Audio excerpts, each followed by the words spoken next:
The world lead, another day, another verbal threat from North Korea. This time it came with a flex of muscle. A U.S. official told CNN that a Musadon missile had been briefly raised into the firing position, but has since been tucked back into its launcher. All while the North Korean state media says that, quote, war can break out any moment. Meanwhile, President Obama just said in a meeting with UN Secretary General Ban Ki-moon that North Korea needs to end its belligerent approach. This feels like an endless game of chicken. Will they or won't they? And what does Kim Jong-un want? Director of National Intelligence James Clapper gave his theory during congressional testimony this morning. I don't think really he has much of an end game other than to somehow elicit recognition from the world, and specifically, most importantly, the United States, of North Korea's arrival on an international scene as a nuclear power. Secretary of Defense Chuck Hagel was also on the Hill today and talked about North Korea.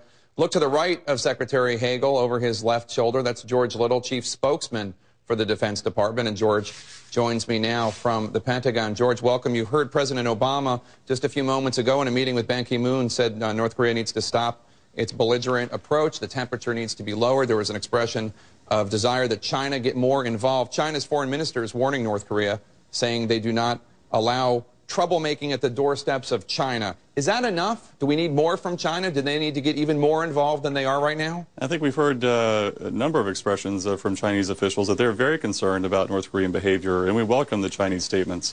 The Chinese, we, the South Koreans, the Japanese, a number of countries in the region and beyond are very concerned about what North Korea is doing. Would you welcome more? Would you like China to do more than it's doing right now? I think that they have been very strong in their statements, and we look forward to their continued engagement on this very important issue, Jake. So, George, I want to ask you, we've heard whispers of a sea-based X-band radar system being sent into the Pacific. This is significant, of course, because it is part of our missile defense system to prepare for a possible North Korean missile launch. Can you confirm this? I can, Jake. We do have an SBX system that is part of our missile defense and tracking system deployed to the Central Pacific. I can't tell you precisely where it is because I wouldn't want to put our very sophisticated radar on the North Korean radar.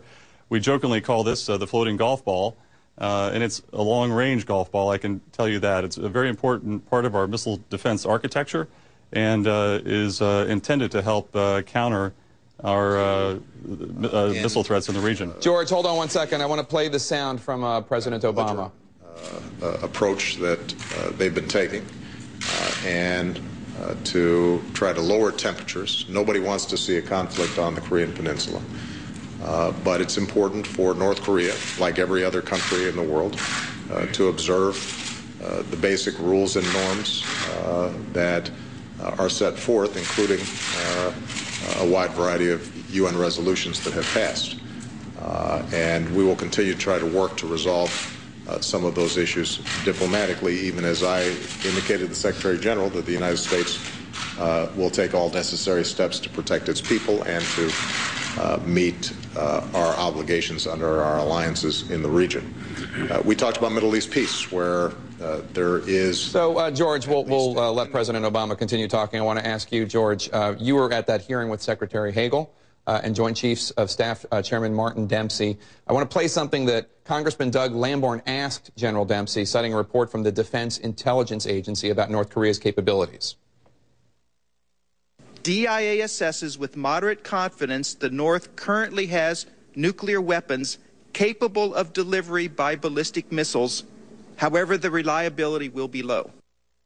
So North Korea has nuclear missiles, and they might be unreliable, but DIA assesses that North Korea has nuclear missiles they could fire that could hit Guam or Japan. Is that what I'm to take from that? Jake, I think you can understand that I can't get into classified intelligence assessments, but we are very concerned about North Korea's growing missile capabilities. They've demonstrated their willingness to invest in missile technologies in violation of their international obligations. And we do think that over time they might develop greater capabilities, and that's why we've put 14 new ground-based interceptors in Alaska, for instance. It's a direct response to the North Korean threat. But that conclusion the congressman was reading, that was unclassified, so surely you could elaborate on that the North Koreans have missiles with nuclear capability, even though they might not be all that reliable. Well, the conclusion, in fact, may be unclassified, but the underlying content is definitely classified. All right. One other question about the North Korean missiles. If this missile launch happens, but is not aimed at any specific target, is aimed in the middle of the ocean, would the U.S. try to shoot down the missile? We are prepared to respond to any missile threat. I'm not going to speculate as to what we may or may not do. We do believe that the North Koreans should do the right thing and not launch a missile. We wouldn't be surprised if they did, and we're ready to do so. We're ready to respond if they do. What our response will or won't be, I'm not prepared to say. But they should stand down, and I agree with the President entirely. They need to take the temperature down overall. All right, George Little at the Pentagon, thank you so much. Thank you, Jake. In our pop lead, Kevin Bacon, how could you? What rookie mistake did the actor make that has him apologizing on Vine?